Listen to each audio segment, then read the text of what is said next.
बांधने वाला दृश्य लोगों के एक वर्ग को आपत्तिजनक लगा। सोशल मीडिया पर विरोध हुआ, सवाल उठे और आखिरकार कंपनी ने अपना विज्ञापन वापस ले लिया और माफी भी मांग ली। लेकिन कहानी यहीं खत्म नहीं होती। असली सवाल तो अब शुरू होता है। क्या किसी त्योहार को आधुनिक तरीके से दिखाने के नाम पर उसकी सांस्कृतिक संवेदनशीलता को नजरअंदाज किया जा सकता है? क्या विज्ञापन में क्रिएटिविटी की कोई भी सीमा नहीं होनी चाहिए? क्या हर चीज को सिर्फ फैशन, पर्सनल चॉइस या फिर क्रिएटिव फ्रीडम कहकर छोड़ दिया जाए? और सबसे बड़ा सवाल यह कि अगर किसी धर्म और त्योहार की भावनाएं करोड़ों लोगों से जुड़ी हैं, तो फिर क्या कंपनियों की जिम्मेदारी नहीं बनती कि विज्ञापन बनाते समय उनकी भावनाओं का, उनकी आस्था का सम्मान रखना चाहिए? इस पूरे विवाद में सियासत भी अपने शबाब पर है। बीजेपी सांसद और अभिनेत्री कंगना रनौत ने विज्ञापन पर सवाल उठाए, जबकि राहुल गांधी ने अभिनेत्री का समर्थन कर दिया। राहुल गांधी ने महिलाओं के अपनी पसंद के कपड़े पहनने और अपनी जिंदगी के फैसले लेने के अधिकार की बात कही और ट्रोलिंग की आलोचना की। यानी एक तरफ सवाल है त्योहार की मर्यादा का, दूसरी तरफ सवाल है महिलाओं की व्यक्तिगत स्वतंत्रता का। लेकिन क्या इन दोनों सवालों के बीच कोई संतुलन नहीं हो सकता? क्या महिला की आज़ादी का सम्मान करते हुए किसी धार्मिक पर्व की भावना का सम्मान नहीं किया जा सकता? क्या विज्ञापन में आधुनिकता दिखाने के लिए परंपराओं को पीछे धकेलना जरूरी है, उनको कुचलना जरूरी है? यही बहस अब सिर्फ एक विज्ञापन तक सीमित नहीं रह गई है। दरअसल एक और वाकया हुआ।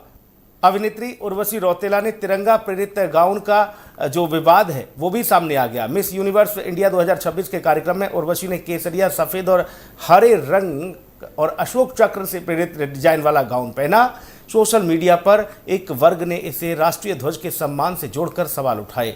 वहीं उर्वशी ने इसे भारत के प्रति अपनी श्रद्धांजलि और फैशन के जरिए देश के प्रति सम्मान बता दिया। विशेषज्ञों ने यह भी स्पष्ट किया कि इसे सीधे अपराध या अपमान कहना डिजाइन और इरादे जैसे पहलुओं पर निर्भर करेगा। तो सवाल यहाँ भी है, फैशन की आज़ादी कहाँ तक और राष्ट्रीय प्रतीकों के सम्मान की सीमा कहाँ से शुरू होती है, ये कौन तय करेगा? और अगर हम पुराने विवादों को देखें तो धार्मिक प्रतीकों के व्यावसायिक इस्तेमाल को लेकर की गई कई बार सवाल उठ चुके हैं। 2024 में भगवान गणेश की तस्वीर वाले अंडरगारमेंट और चप्पलों की ऑनलाइन बिक्री को लेकर भी कई सवाल खड़े किए गए थे, लेकिन उस पर भी किसी तरह का कोई भी सबक नहीं लिया गया। भारी विरोध हुआ, उत्पादों को वेबसाइट से हटाए जाने की रिपोर्ट भी सामने आई थी। अब जरा सोचिए कि भगवान की तस्वीर अगर किसी पूजा की जगह पर हो तो वहाँ आस्था है, वही तस्वीर अगर किसी ऐसे उत्पाद पर इस्तेमाल की जाए जिसे लोग अपवित्र मानते हों तो सवाल उठना लाजमी है, व्यावसायिक इस्तेमाल की भी कोई मर्यादा होगी या नहीं? यही बात त्योहारों के विज्ञापनों पर भी लागू होती है। होली हो, दिवाली हो, गणेश चतुर्थी हो, रक्षाबंधन हो या फिर नवरात्रों का पर्व हो, कुंभ जैसा धार्मिक त्यौहार हो, त्योहार करोड़ों लोगों की आस्था, करोड़ों सनातनियों की आस्था और भावनाओं से जुड़े हैं। ऐसे में कंपनियों के लिए यह जरूरी नहीं कि वह हर विज्ञापन को परंपरागत तरीके से बनाएं, लेकिन इतना जरूरी है कि जिस भावना को बेचकर वह अपने प्रोडक्ट बेच रहे हैं उस भावना का सम्मान भी उन्हें करना चाहिए। लेकिन सवाल कपड़ों से कहीं बड़ा है। सवाल यह है कि क्या हिंदू त्योहार सिर्फ एक मार्केटिंग थीम बनकर रह जाएंगे?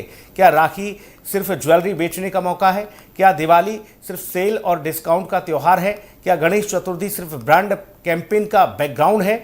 अगर ऐसा है तो फिर उस आस्था, उस परंपरा, उस संस्कृति, उस सांस्कृतिक भारत की जो धरोहर है, उन भावनाओं का भी क्या, जिसकी वजह से हमारे त्यौहार सदियों से हमारे समाज का अभिन्न अंग रहे हैं, हिस्सा रहे हैं।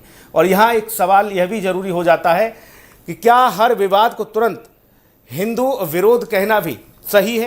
क्या हर खराब विज्ञापन के पीछे किसी धर्म को निशाना बनाने की साजिश मान लेना भी उचित है? शायद नहीं। लेकिन अगर किसी विज्ञापन में धार्मिक भावनाएं आहत होती हैं तो उस पर सवाल उठना लोगों का अधिकार है, सवाल उठाना लाजमी है।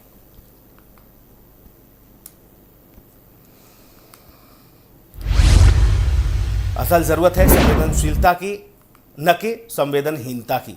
मेहमानों से आपको मिलवा देते हैं। हमारे साथ स्वामी दिव्यानंद महाराज जी मौजूद हैं। हिंदू धर्मगुरु दिव्यानंद महाराज जी का बहुत स्वागत है। अश्वनी शाही भारतीय जनता पार्टी के प्रवक्ता हमारे साथ मौजूद हैं। बहुत स्वागत है आप लोगों का। और अब से कुछ ही क्षणों में हमारे साथ मान सिंह जुड़ेंगे, प्रवक्ता कांग्रेस, उनका बहुत स्वागत है। आदित्य शेष जुड़ेंगे हमारे साथ राजनीतिक विश्लेषक के तौर पर, आदित्य जी का भी बहुत स्वागत है। स्वामी दिव्यानंद महाराज जी, मतलब हद ही हो गई है फुहड़ता की। यह विज्ञापन का मसला नहीं है, यह सनातन को टारगेट करना है, यह हिंदुओं की आस्था को चोटिल करना है, कचोटना है, कुचलना है।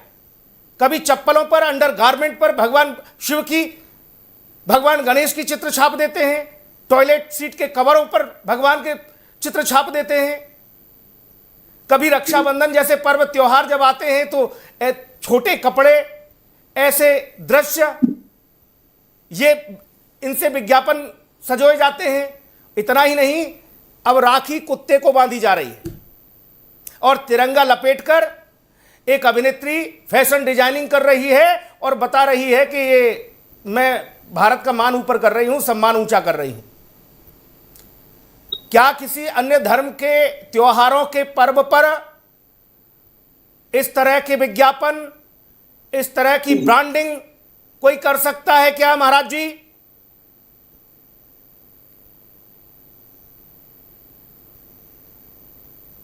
वंदे मातरम। जय श्री राम। सुनील जी, अश्विनी जी और सभी दर्शकों को प्रणाम करता हूं। मैं बहुत आहत हूं सुनील जी। किसी की भावना आहत होती है कि नहीं मुझे नहीं पता, मेरी भावना आहत हो रही है और मैं अंदर से थर्रा रहा हूं अभी इस समय। जब अपने तिरंगे का अपमान देखता हूं, हमारे देवी देवताओं का अपमान देखता हूं, तो मैं भाषा पे नियंत्रण नहीं रख सकूंगा। क्षमा चाहूंगा दर्शकों से, आपसे। इन वैसे दुष्टों को पकड़कर लात मारकर बाहर कर और इनको जेल जाना चाहिए। हम छोड़ नहीं सकते। हमारी ताकत होती, यदि हम लोकतंत्र का और संविधान का सम्मान नहीं करते तो व्यक्तिगत रूप से ऐसे लोगों को पनिशमेंट होनी चाहिए। किसने अधिकार दे दिया?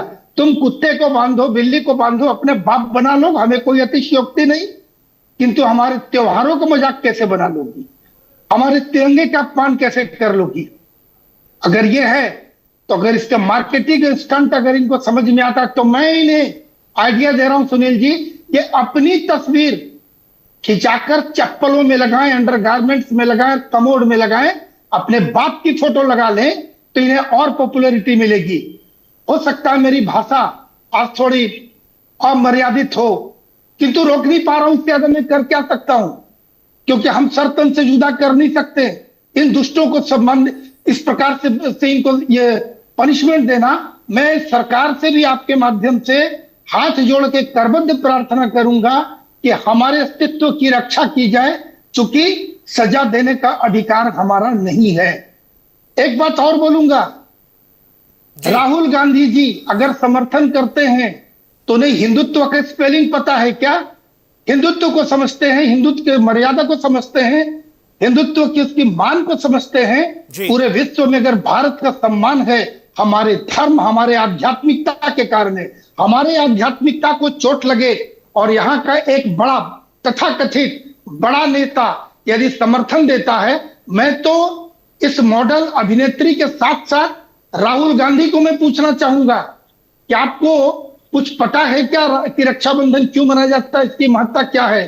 तिरंगे के बारे क्या आप जानते हैं? आप कैसे समर्थन कर रहे हैं? यानी जो पाप करता है वो तो पापी है और जो पापी को उकसाता है, उसको जो समर्थन देता है वह भी अपराधी है।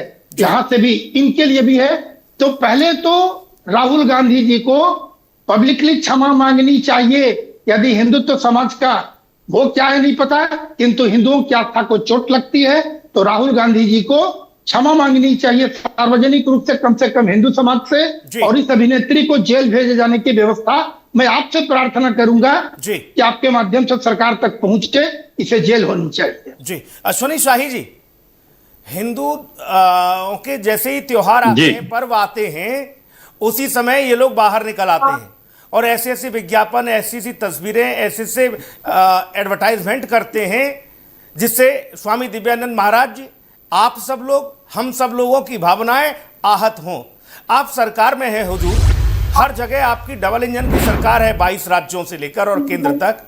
हम उम्मीद ये कर रहे थे कि कम से कम आप लोग आएंगे सत्ता में तो ऐसे लोगों को सबक सिखाएंगे, लेकिन 2017 से लेकर 2026 हो गया सर, हम ऐसे विज्ञापनों की भरमार देख रहे हैं।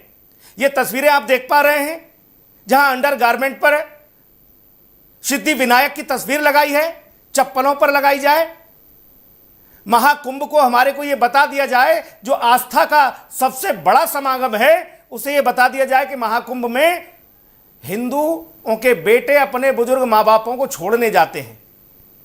कौन लोग हैं सर ये, और कब इनका इलाज होगा?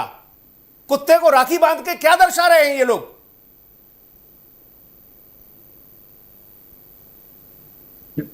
सुनील जी, जब देखिए सरकार आई है, सरकार का काम अगर कहीं से शिकायत मिलती है तो प्रशासन काम करता है शिकायत के बावजूद। जैसे इसी विवाद में चाहे कुत्ते को बांधा गया, लेकिन परंपरा का निर्वहन नहीं किया गया। स्त्री का शील जो है, आचरण जो है, आचरण सम्मान, यही तो हिंदू धर्म ग्रंथों में लिखा गया, उसी का पालन तो करना सिखाया जाता है कि मर्यादा में के हद में रहें। लेकिन अगर राहुल गांधी जी जैसे एलओपी हैं, वो कहेंगे कि भाई ये तो स्त्री का जो है स्वच्छंदता का मामला है, तो भाई विज्ञापन क्यों हटा लिया गया? राहुल गांधी जी गलत हैं या सही हैं? ये लोग आज के समय में अगर कहीं सनातन का अपमान हो रहा है, आपने देखा था सनातन को इरेडिकेट करने के लिए सभा हो रही थी तमिलनाडु में, और सभी इंडिया अलायंस के लोग मौन रहकर उसकी स्वीकृति दे रहे थे। अपने संविधान में भी ऐसी कई चीजें ऐसी हैं सुनील भाई, कि जिसमें अगर कोई शिकायत नहीं आती है तो कभी न्यायालय संज्ञान ले लेता है, लेकिन वैसे अगर किया जाए तो ये लोग देखिए क्या स्थिति। इस समय तो एक राहुल गांधी जैसा अराजक व्यक्ति स्वयं कहता है कि हम अराजकता फैलाएंगे। अब आप सोच लीजिए कि क्या हो सकता है इन चीजों पर। सरकार जहां तक फुहड़ता और उसकी बात है, लगाम लगाने की पूरी कोशिश करती है और कर रही है। कई जगहों पर आया, जैसे अभी आपने जो विज्ञापन दिखाया वो गणेश जी वाला, उस टाइप के कई जगहों पर लोग बंद भी हुए हैं, जेलों में गए हैं, लेकिन जमानत हो जाती है, वापस आ जाते हैं। यही इन लोगों की हिम्मत नहीं होती है कि मोहम्मद साहब के ऊपर, बाइबिल के ऊपर, किसी अन्य धर्मों के ऊपर कुछ करें। वो नहीं कर सकते हैं। फ्रांस में एक विज्ञापन चप्पल पर शायद मोहम्मद साहब की तस्वीर छाप दी गई थी, दंगल भड़क गए थे फ्रांस में, बहुत। लेकिन हिंदुस्तान का हिंदू सहिष्णु है, क्योंकि राहुल गांधी जैसा वर्णशंकर ये पूछता है कि हम हिंदू और हिंदुत्व में अंतर करते हैं, हिंदुत्व नहीं मानते हैं, हिंदू तो है ही हमारे साथ। तो ये राहुल गांधी जो जिनको वर्णशंकर हैं, जिनको अपना वो नहीं है, जनेऊ पहन लेते हैं ऊपर, उज्जैन में उनका गोत्र दूसरा हो जाता है, और जो है पुष्कर मंदिर में उनका गोत्र दूसरा रहता है। तो ये लोग ही जो आज राजनीति के पुरोधा बने हैं, इन लोगों का पूरा सहयोग है। क्या जरूरत थी? अगर वो आचरण गलत था, वो विज्ञापन गलत था, तो इनको सपोर्ट करने की क्या जरूरत थी? ये आदमी इतना बड़ा निकम्मा और नाकारा है, मैं कहूंगा इन्होंने सबसे ज्यादा माफी मांगने का रिकॉर्ड कायम किया है सुनील भाई।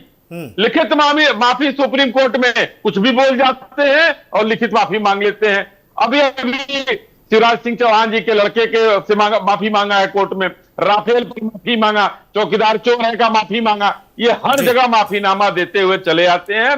इन लोगों के मुंह में जबान सिर्फ उतनी है कि अगर कहीं हिंदू और हिंदुत्व बेइज्जत हो रहा हो तो आप उसको समर्थन कर दें। मैं उम्मीद आपसे ये कर रहा हूं कि हर विभाग में, हर डिपार्टमेंट में आपके लोग हैं। विज्ञापन की भी एक पॉलिसी है, जारी करने से लेकर तमाम सारी, जैसे फिल्मों की है, वहां पर भी आपके ही लोग हैं, आपका ही सिस्टम है। सर, ये विज्ञापन जारी कैसे हो रहे हैं, इसकी सबसे बड़ी परिधि में आप खड़े हैं। आप ऐसी चीज़ों को अलाउ कैसे करने दे रहे हैं, ये आपसे सवाल है। अब मैं आऊँगा दोबारा में। आदित्य श्रेष्ठ जी हमारे साथ जुड़ गए हैं, राजनीतिक विश्लेषक। आदित्य जी, बहुत स्वागत आपका। आदित्य श्रेष्ठ जी, सनातन से जुड़ा हुआ, हिंदुओं से जुड़ा हुआ कोई भी पर्व त्योहार आए, आप तो चूंकि मुंबई में रहते हैं तो बेहतर बता पाएंगे, क्या रणनीति, कौन सा जहर, कौन सा केमिकल है इन लोगों के दिमागों में, जो सिर्फ और सिर्फ सनातन को ठेस पहुंचाने के लिए, त्योहारों का मजाक उड़ाने के लिए? ये समझते भी नहीं, ये लोग जानते भी नहीं कि आखिर ये त्योहार है क्या, और इन त्योहारों से जुड़ी हुई परंपराएं हैं क्या। कोई अंडरवियर पर भगवान गणेश की परंपराएं हैं क्या? कोई अंडरवियर पर भगवान गणेश की चित्र छाप रहा है, कोई चप्पल पर छाप रहा है सर, कोई पैरदान पर छाप रहा है, टॉयलेट सीट पर छाप रहा, मतलब हद ही हो गई सर। अब तो तिरंगा भी नहीं छोड़ा। एक अभिनेत्री उसको पहन के मॉडल बन के रैंप कर रही है, रैंप वॉक, और बता रही है कि मैं भारत का मान ऊपर कर रही हूं, सम्मान ऊंचा कर रही हूं। कौन लोग हैं सर ये, और इनका क्या इलाज होना चाहिए? देखिए, इनका जो इलाज होना चाहिए वो कानून के दायरे के अंदर होना चाहिए, और कानून के दायरे के अंदर इस पर आपत्ति जताना और इसके ऊपर केस करना तो होगा ही। और मैं ये भी कहता हूं कि ये एक विकृत मानसिकता है, और क्योंकि हम हिंदू शांतिपूर्वक सब करना चाहते हैं, हम कायदा कानून का पालन करते हैं, ये समझते हैं कि ये हमारी निर्बलता है, हमारी कमी है। मगर इनकी सोच में एक बहुत बड़ी गलती है, चूक है, क्योंकि कल का हिंदू आज ऐसे नहीं है, और आज का हिंदू कल ऐसा नहीं होगा, क्योंकि हिंदू भी देख रहे हैं कि बार बार हिंदुओं के त्योहारों के ऊपर ही वार किया जाता है। तो हर हिंदू ये देख रहा है, और ये ना भूले कि भाई अल्टीमेटली आप हिंदू के त्योहार है, हिंदू के उत्सव है, और आप हिंदू को बेच रहे हो, और हिंदू इसको नकार सकते हैं, ये दंदा नहीं दे सकते। आपको याद होगा कुछ सालों पहले एक बिंदी फॉर बिजनेस एक अभियान चली थी, तो उसके तहत तनिष्क का जो सेल्स है काफी गिरा था।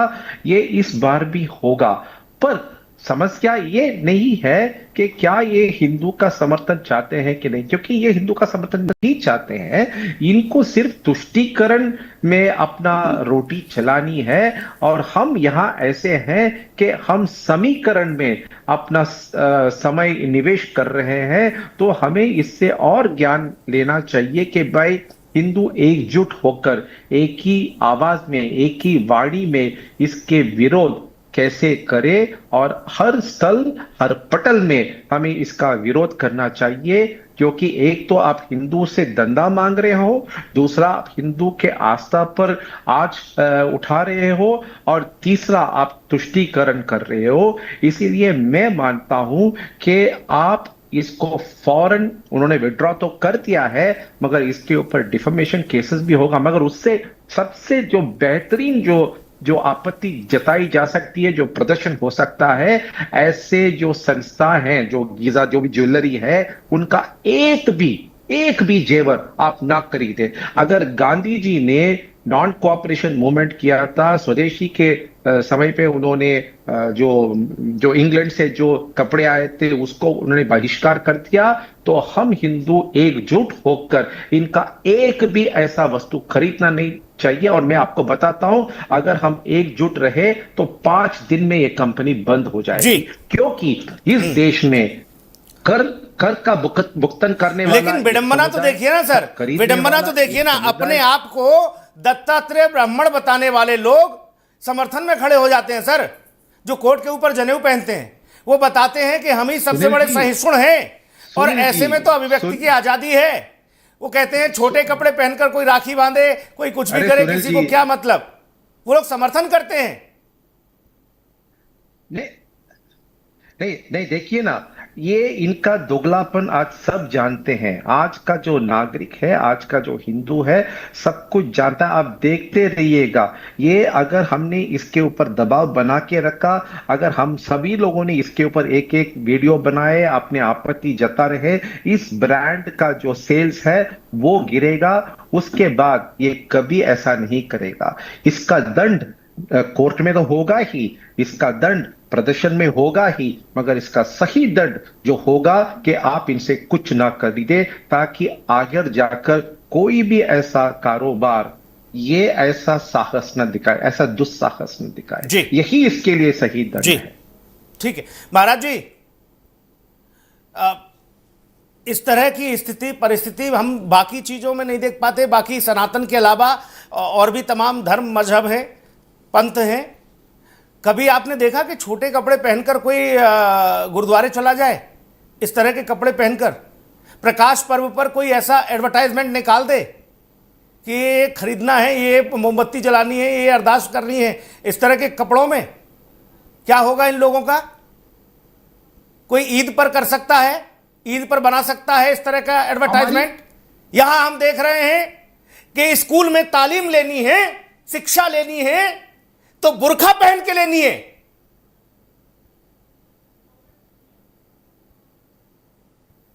महाराज जी, सबसे सहिष्णु हम हैं। हमारी सहिष्णुता की परीक्षा अब ये ज्यादा हो रहा है। अब हम नहीं सहन कर पाते। हम कायर नहीं है, लेकिन हम रोड़े नहीं चलाते हैं, हम गला नहीं काटते, हम सरपंच से जुदा नहीं करते हैं, हम यूनिवर्सिटी नहीं जलाते, हम थाने नहीं जलाते, हम सड़कों पर पत्थर नहीं चलाते। उसका मतलब ये नहीं कि हम ये कल करने वाले हैं। हम कानून पे भरोसा करते हैं, लोकतंत्र पे भरोसा करते हैं, संविधान पे भरोसा करते हैं और सत्य की जीत पर भरोसा करते हैं। किंतु मैं याद दिलाऊंगा कि हिंदू सनातन धर्म, हम तो भाई माला लेकर चलने वाले हैं। माला मतलब सहिष्णुता, किंतु दूसरे हाथ में भाला भी है, जिसका अर्थ है हमारा शौर्य, हमारा पराक्रम। ऐसे दुष्टों से निपटने के लिए हम पर्याप्त हैं, लेकिन कानून का सहारा हमें चाहिए। और आज मुख्य रूप से हम अश्वनी जी से बड़ा आग्रह करेंगे, आपके माध्यम से, हम साथ बैठे हैं। अश्वनी जी, हमने मोदी जी को पेट्रोल डीजल, पेट्रोल के लिए, प्याज के लिए नहीं लाया था। हम 500 रुपया प्याज खाने को मंजूर है, नहीं खाएंगे प्याज। जो खाते हैं वो 500 रुपया में भी खाएंगे। पेट्रोल देंगे हम 200, किंतु हमारे अस्तित्व की रक्षा करने के लिए हम मोदी जी से या आग्रह करेंगे अश्विनी जी से कि हमारे अस्तित्व की रक्षा की जाए। अब सहन नहीं होता, हम सहन नहीं कर पाएंगे अपमान अपना।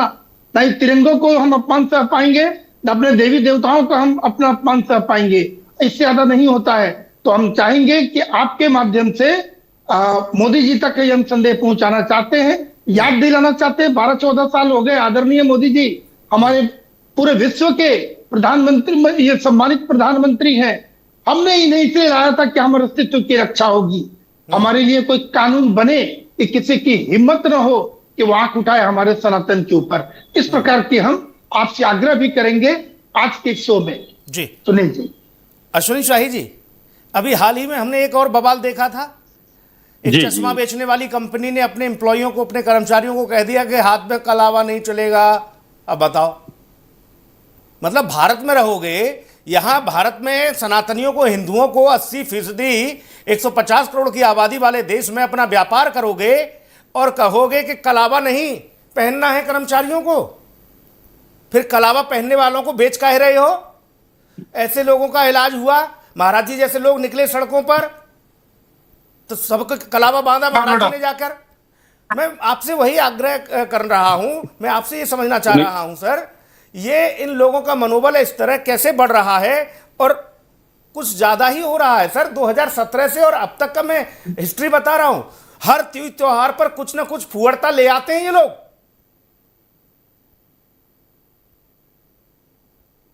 सुनील भाई, देखिए, इसके पीछे भी एक गहरी साजिश है जिसमें हमारी एजेंसियां लगी हुई हैं और आपको जल्दी ही रिजल्ट मिलेगा। स्वामी जी की भावनाओं का सम्मान करते हुए मैं बताना चाहता हूं कि ये जो ब्रांड है ना, ये ब्रांड जानते हैं सुनील भाई किसका है? ये अजीज प्रेम जी नाम के एक व्यक्ति हैं जो सॉफ्टवेयर में अपने आप को कहते हैं, लेकिन उनका एक ट्रस्ट है, ये उसी का ब्रांड है। उनका एक विश्वविद्यालय है जी। उस विश्वविद्यालय में एक गोष्ठी होती है और उस गोष्ठी में यह तय किया जाता है कि सनातन को नष्ट एबीवीपी के लोगों ने किया था, लेकिन दूसरी राज्य की सरकार थी, इस वजह से जो है वहां पर मामला उन लोगों ने तय नहीं किया। लेकिन इन सब चीजों पर हिंदुस्तान की एजेंसियों की नजर रहती है कि कौन देश प्रेम कर रहा है, कौन देश विरोध कर रहा है।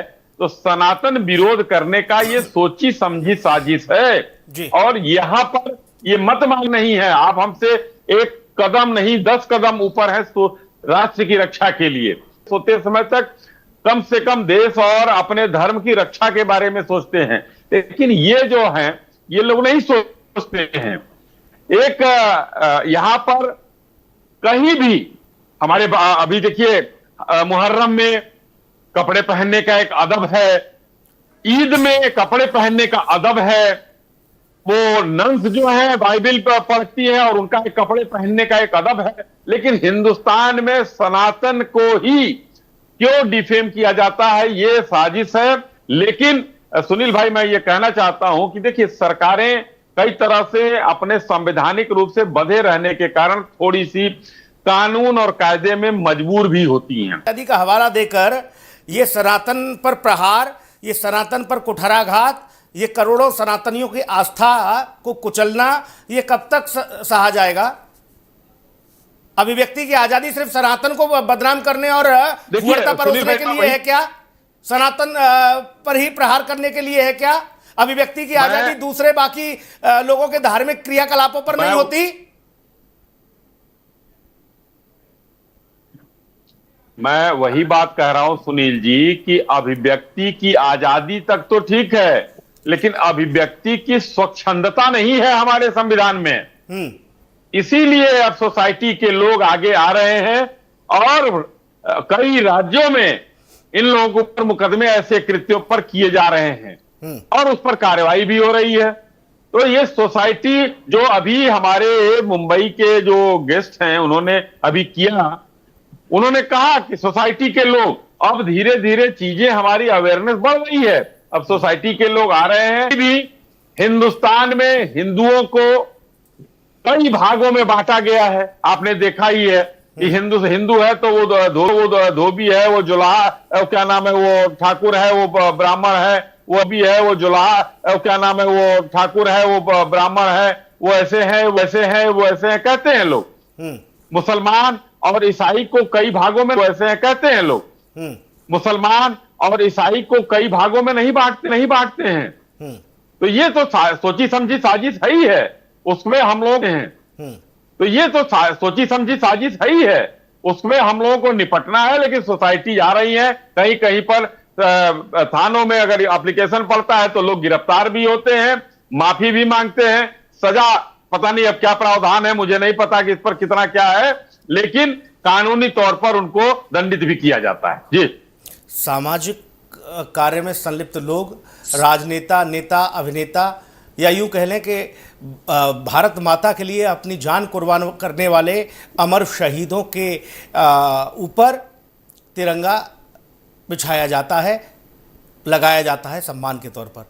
हम देख रहे हैं रैंप वॉक किया जा रहा है, कदम ताल किया जा रहा है और तिरंगे को किस तरह से उसका मान, उसका सम्मान रखा जा रहा है जयपुर में। ये जयपुर में हुआ है भैया। अश्विनी शाही जी, आदित्य शेष जी, आपके पास आ रहा हूं। एक मसला ये भी उठता है जी कि आखिरकार हम किससे शिकायत कर रहे हैं और किसकी शिकायत कर रहे हैं।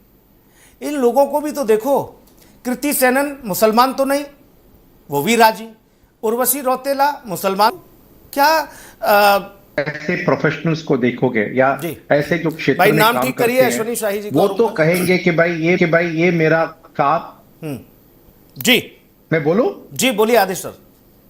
तो ऐसे लोग जो कहेंगे ना, मेरा ना डायरेक्टर बोलता है, मैं उसके हिसाब से काम करता हूं, क्योंकि इनके सामने बहुत ज्यादा जो पेशकार जो है वो होता है, अमाउंट होता है, तो उसके लिए शायद ये काम करते होंगे। इनका कोई व्यक्तिगत मत, उसके लिए शायद ये काम करते होंगे। इनका कोई व्यक्तिगत मत कम से कम इनका जो धार्मिक आस्था है वो तो नहीं बता, ठीक है, छोड़िए। मगर मैं क्या कह रहा हूं सुनील जी, कि मैं दो चीज कह रहा हूं, साथ आना चाहिए आने के लिए और बगलाने के लिए ये सब कर रहे हैं। आपको पहला आस्तिक बनावियता इनके नजर में है न संस्कृति इनके नजर में है चाहिए, इसीलिए ये लॉन्ग टर्म नैरेटिव बिल्ड कथन बना रहे हैं। तो हमारे युवतियों को, हमारे महिलाओं को इसके बारे में जानकारी होना चाहिए और उनको इस प्रोडक्ट को बहिष्कार करना चाहिए। ठीक बात है। स्वामी दिव्यानंद महाराज जी, मैं फिर आपसे ये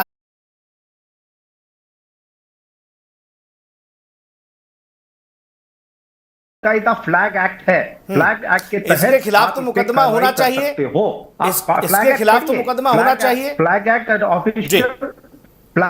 और ऑफिशियल बिल्कुल होना, मुकदमा नहीं, कार्रवाई होनी चाहिए, क्योंकि आपके पास ऑलरेडी इसके कानून है, प्रावधान है, जहां पर आप ऑफिशियल एम्बलम्स का गलत उपयोग और नेशनल फ्लैग का गलत इस्तेमाल आप नहीं कर सकते। फ्लैग एक्ट जो है एकदम डिटेल्ड ओरिएंटेड एक्ट है, कैसे आपको फ्लैग लगाना है, किस समय पे लगाना है, उसको उतारना कैसे है, उसकी प्रणालियां हैं। तो अगर किसी ने ये किया है और किया भी है तो उन पे कार्रवाई जरूर होनी चाहिए, और मैं मानता हूं कि कोई भी न्यायालय इसके ऊपर इसको साथ नहीं, मतलब इसके जो एक्ट में है उसके हिसाब बोला कि इसको हमारे तिरंगे के अपमान के लिए, राष्ट्रध्वज के अपमान के केस में इसको जेल भेजा जाना चाहिए, और हमारे देवी देवताओं के अपमान के लिए इसको पूरी सजा मिलनी चाहिए। ये मेरा पहला रिएक्शन था जिसे मैं दोहरा रहा हूं। आपके प्रश्न का उत्तर दूंगा किस तरह ये करते क्यों है। 3 बिंदु हैं सुनील जी। सबसे पहले तो ये अपने धर्म और देशभक्ति का कोई ज्ञान और संस्कार नहीं है। दूसरा, आधुनिकता की दौड़ में ये भूल गए हैं कि अपने भाई, अपने बाप, देवी देवताओं को पहचानना भी भूल गई है। तीसरी चीज है कि एक नेक्सस चल रहा है जहां बहुत बड़ा षड्यंत्र चल रहा है। हम देश को कैसे छोटा दिखाएं, सनातन का अपमान कैसे करके हमें छोटा दिखाने का, डिमोरलाइज करने का एक षड्यंत्र है।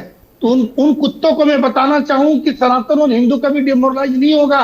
हम जिस दिन उठ खड़े होंगे तुम्हारी दुकान बंद हो जाएगी, जीना हराम कर देंगे। हम वो करते। जी आदित्य जी, एक चाय की पत्ती बेचने वाला था, उसने महाकुंभ पर एक विज्ञापन जारी कर दिया।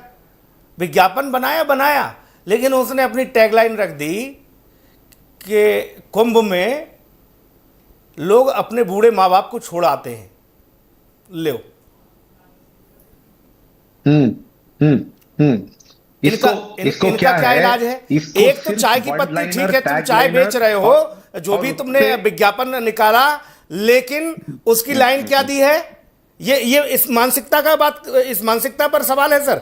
वो मानसिकता क्या है, लाइन क्या दे? कहा ना, ये चाय वाला जो है भूल गया कि इसी देश में पैदा हुआ था श्रवण, जो अपने कंधों पे अपने माँ बाप को टोकरी में डाल के पिलग्रिमेज के लिए मतलब गया था। ये भी कहानी है इस देश में, और ये सब हुआ है। मगर ये ऐसे क्यों करते हैं? क्योंकि इनको पता है कि हिंदू भड़केगा नहीं और उसका सर काटने के लिए नहीं आएगा और रिएक्टिव नहीं है। इसीलिए इसको लगता है कि ऐसे बार बार, जैसे स्वामी जी ने कहा कि आप अपमानित करते ही रहो, कभी ना कभी हिंदू का शीश झुक जाएगा और फिर हम उसके ऊपर सत्ता करेंगे। भाई साहब ये समझिए, ये पूरा सत्ता का खेल है। मतलब माइंड गेम्स खेलने के बाद, अपने आप को डिमोरलाइज करने के बाद, परिवर्तित करने के बाद हमारे ऊपर राज करने का मंशा है, और ये कितने सालों से चल रहा है। ये हमारी प्रगति, हमारी खुशहाली, सनातन की सुंदरता ये झेल नहीं पाते हैं। और जो सबसे जो बेकार है वो ये है कि जो हमने श्रम दे के मतदान किया है वो बाइट से बैलेट को चेंज करना चाहते हैं, यानी कि कथन से सत्ता परिवर्तन करना चाहते हैं। हमें सबको इसी नजरिए से इसको देखना है, क्योंकि अराजकता करके सत्ता बदली करो, यही ये सोचते हैं, यही इनके आका बताते हैं इनको करने के लिए। तो ये सब जो है ना, ये ग्रैंड स्कीम ऑफ थिंग्स में ये जो एडवर्टाइजमेंट है इसका किरदार एकदम छोटा है, खेल तो उससे 10 गुना बड़ा है। जी आदित्य जी, कुछ भारतीय जनता पार्टी के कुकृत्यों के बारे में भी तो बोलिए। मैं एक भारतीय जनता पार्टी किस प्रकार की कुकृत्य करती है मौजूद और वो सनातन को, लेकिन कैप्टन मान सिंह भी हमारे साथ जुड़ गए हैं कांग्रेस से। रुक जाओ भैया, कैप्टन साहब मेरा प्रश्न तो आ जाने दीजिए। मैं बात करूं? ठीक है कैप्टन साहब, मेरा प्रश्न आ जाने दीजिए। मैं बात करूं? बोल दीजिए जी, आप हमको बोल लेने दीजिए, फिर आप उसके बाद बोलिएगा। आपको प्रश्न बोल दिया ना, ठीक है, आप बोलिए। आप ये बताइए, इस देश का प्रधानमंत्री हनुमान जी को पतंग बना के उड़ाता है, तब आपका सनातन प्रेम कहाँ चला जाता है? आपने माननीय प्रधानमंत्री जी के लिए कुछ बोला, 2 शब्द आप लोगों के मुंह से कुछ निकले, इसका प्रश्न का जवाब दे दीजिए। ठीक है, मान सिंह जी, आप हमारे सभ्यता को भूल गए हैं। नहीं, आप मुझे सभ्यता सुनिए आदित्य जी, आप मुझे सभ्यता मत बताइए। नहीं, आपको बताना पड़ेगा, क्योंकि आप गलत कह रहे हो। ये आप मेरी सत्ता के ठेकेदार आप नहीं है। आपने जो प्रवचन दिया है उसके बारे में मैं कह रहा हूँ। आप ये बताइए, क्या आपने ओपन प्लेटफॉर्म पर आकर प्रधानमंत्री नरेंद्र मोदी को ये एलिगेट किया है कि why you flagged God Hanuman? मान सिंह जी, मैं आपको उत्तर देता हूँ। मैं आपको उत्तर मैं नहीं दूंगा, वहां धर्मगुरु जी भी बैठे हैं। नहीं, आप देंगे, आप दे दीजिए, धर्मगुरु जी से भी ले लेंगे। अरे सुनिए ना, अरे जी जरा शांत रखिए, मैं बताता हूं। बिल्कुल हम शांत हैं। हमारे पताका में हनुमान जी का पिक्चर या चित्र या फिर त्रिशूल का चित्र, ये बहुत ही कॉमन है, हर मंदिर के ऊपर मिलेंगे। वो अपमान नहीं है, इनफैक्ट उसका गौरव स्वीकार कर लें प्रभु की चित्र। अरे सुनिए, तो हम तो कहीं स्वीकार करना नहीं चाहते। नाम ही मान सिंह हो, वो कौन सी भाषा बोलेगा आप जान ही लीजिए। बनाया आपने, क्यों नहीं नीतियां बनाई? राहुल गांधी के पार्टी के नेता भी हैं, नाम ही मान सिंह है। से कर क्या रहे हैं? हाँ, आपके नेता जो आज समर्थन कर रहे हैं भाई साहब, सबसे बड़े नेता आपके, वो समर्थन तो इस्तीफे ले लेता है। अश्लील बता तो कीर्ति सेनन आप समर्थन में उतर आते हो। इस पर कभी दूसरे की आजादी है। कृति सेनन के लिए बता तो रहे हैं मान सिंह जी, आपके नेता बता रहे हैं कि कृति सेनन आजादी को बना रखा है। यही करने के लिए हम बैंकॉक जाते हैं। रनौत जो है सनातन संस्कृति का ब्रांड आपके नेता के पास करने के लिए आई है। साल भर में 3 बार बैंकॉक, 4 बार कोलंबिया, 2 बार इटली। कहाँ जाते हैं? गाँव नजर आता है, क्योंकि स्वयं जो है हिंदू तो है नहीं। माँ ईसाई, पिता जो है पता नहीं वो पारसी के मुसलमान के परिवार का, दादा के मजार पे जाते नहीं है, बाबर के मजार पे चले जाते हैं।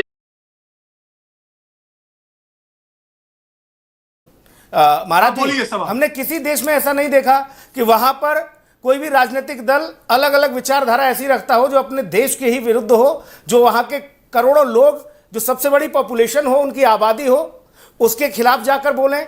लेकिन हमारे यहाँ अलग ही खेल चल रहा है भारत में। सुनील जी, हिंदू एक तरफ बताते हैं कि हमसे बड़ा सेकुलर नहीं कोई, हमसे बड़ा कोई पौधा नहीं सनातन का, हम तो राम नाम, हम तो भगवान राम को न्याय दिलवाने निकले हैं। इनको कड़ा से कड़ा दंड मिलना चाहिए। जी रुक जाइए सर, महाराज जी इनकी आवाज बंद हो तब तो बोले। जी संस्कृति के भैया मान सिंह जी, महाराज जी जल्दी से अपनी बात रखें। महाराज जी आपकी बात आ रही है, आवाज आ रही है आपकी। कड़ी से कड़ी कार्रवाई होनी चाहिए और FIR होनी चाहिए और उसे दंड देना चाहिए। देश में षड्यंत्र चल रहा है। देश भी जब गुलाम हुआ था, ऐसे लोगों के कारण ही हुआ था, क्योंकि अंग्रेज कम थे, हमारे देश के लोग थे वहां।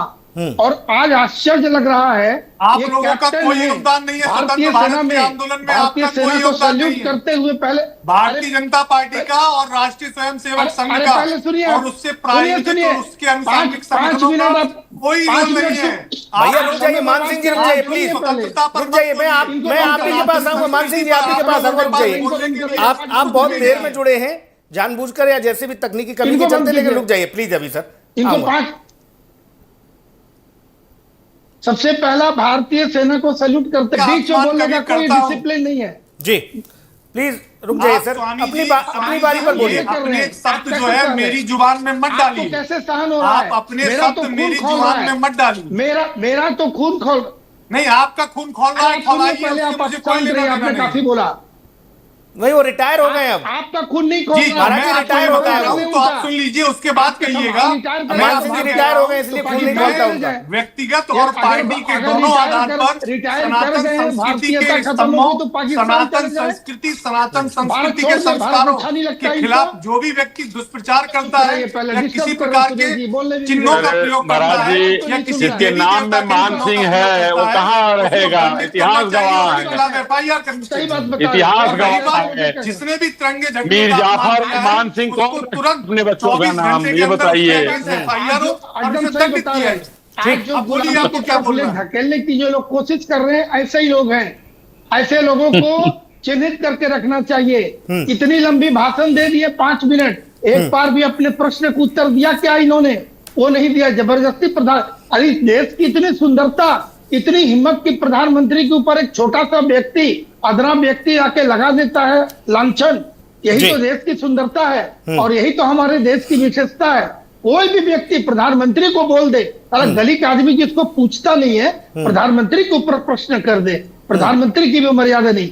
जो देवी देवताओं का अपमान सह लेता है, जो तिरंगे का अपमान सह लेगा, और जी। इस व्यक्ति से क्या आशा की जा सकती है? जी। रिटायर करके भारतीयता पसंद नहीं है, हिंदुत्व पसंद नहीं है, तो पाकिस्तान चले जाए, टिकट मैं दे दूंगा।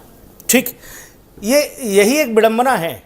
अश्वनी भाई, आपसे तो उम्मीद है कि ऐसे लोगों को चिन्हित करिए और ऐसे लोगों को अपनी इंटेलिजेंस से कहिए कि चिन्हित करके इन्हें ऐसे दंडित किया जाए। और समूचा भारत, ये मान सिंह जी बता रहे थे अभी कि हम भी आपके साथ खड़े हैं, हम नहीं चाहते कि कोई किसी इस तरह का अपमान करे। फिर ये लोग बोलने के काबिल नहीं रहेंगे कुछ भी। आप लोग इनको उल्टा टांगिए, मैं कहूंगा। और जयपुर में मुकदमा दर्ज कराइए, दरोगा को बोलिए ठीक ठाक लठ लाए, और इनको जितने भी इसमें शामिल हैं जो तिरंगे का अपमान करवा रहे हैं, इन सबको सम्मान समारोह करे वहां पे थाने में ले जाके पहले। दूसरी बात, यही भारत का दुर्भाग्य रहा अश्विनी भाई। मान सिंह जी कांग्रेस का पक्ष रख रहे थे। जी जी जी जी, मैं कह रहा हूं कि मान सिंह जी जो है कांग्रेस का पक्ष रख रहे थे। उनको यही नहीं पता था कि वो विरोध कौन कर रहा है उनके दल में। तो ऐसे लोगों का क्या, उनको क्या है, एक शिक्षा दी जाती है कांग्रेसियों को कि आकर प्रधानमंत्री जी को गाली दो, भारतीय जनता पार्टी को तो खैर कोई बात नहीं, ये कहते रहो। तो राजनीतिक प्रतिद्वंदता अलग चीज है, जहां देश का सब है वहां पर तो कम से कम एक शब्द होने चाहिए। अश्विनी भाई, यही तो मांग है स्वामी जी की, चाहे किसी की। जी ठीक। अच्छा अश्विनी जी, ऐसा भी कोई कंडीशन है क्या जो कांग्रेस में जाएंगे वो देश के खिलाफ, प्रधानमंत्री के खिलाफ और सनातन के खिलाफ बोलेंगे तभी उनको कांग्रेस में एंट्री मिलेगी, तभी उनको मेडल टिकट मिलता है क्या?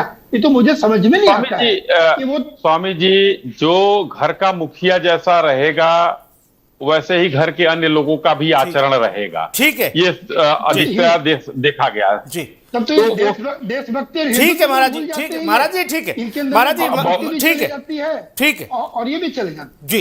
इस देश ने तो कितने भी बड़े राजनेता हो गए, सबको जमीन पर ला दिया। अगर इस तरह की गतिविधियां करोगे, जनता से बड़ा कोई लोकतंत्र में है नहीं। ये एक उंगली वोट की चोट आपको सिंहासन भी देती है और जमीन पर भी ला देती है। अगर इसी तरह से प्रलाप करते रहे तो लंबे अरसे तक बने रहिएगा, फिर इधर उधर गूंज करते रहिएगा बाकी लोगों के साथ। वही तो समस्या है। आप भारत के मन को ही नहीं समझ पा रहे, भारत की व्यवस्था को ही नहीं समझ पा रहे, और फिर कहते हैं कि हम सबको न्याय दिलवाने निकले हैं। अरे भाई, इस देश में मुगलों का शासन रहा तब सनातन पवित्र रहा, तब सनातन पर सनातनियों ने आंच नहीं आने दी। उन्होंने अपने सर खुद कलम कर लिए, लेकिन सनातन को बचा के रखा। क्या हैं ये लोग? कौन हैं ये लोग जो आकर कुछ भी